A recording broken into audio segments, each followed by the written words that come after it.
Сәлем баршаңызға. Сливадан, яғни қара өріктен тұратын құрамы А дәруменіне толы болғандықтан бүгін осы жемістің пайдасын сақтай отырып варенье жасайтын боламыз.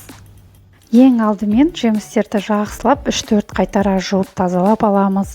Назар аударатын тағы бір нәрсе, жеміс езілмеген, дақ түспеген болуы шарт. Суы сарқылған соң жемісті екіге бөліп сүйегінен ажыратып аламыз.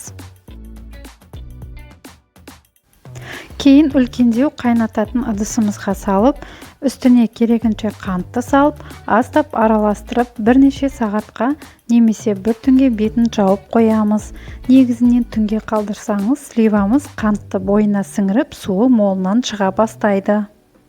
Келесі күні ыдысты жай отқа қойып қайнатып бастаймыз. Қайнаған вареньенің бетіне міндетті түрде көбігі шығатыны белгілі.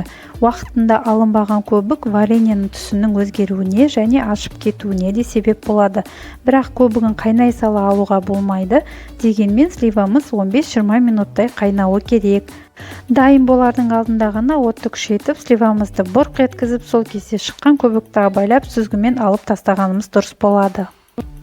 Кейін банкамызды жуып, тазалап, стерилдеп, булап дайындаймыз. Содан соң вареньемізді жауып бастаймыз. Кейін ыстық банкамызға қайнап тұрған вареньемізді толтырып құйып, қақпағын тығыздап жабамыз. Содан соң банкаларды төңкеріп, бөлме температурасында салқындағанша қоямыз.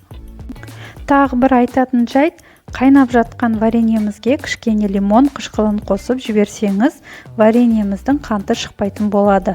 Ал егер қанттанып кетсе, әр литрге 3 ас қасық есебімен су құйыңызда араластырып отырып, бір қайнатып алуға болады.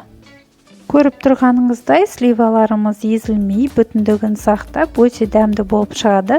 Дайындап көріңіз, ас болсын.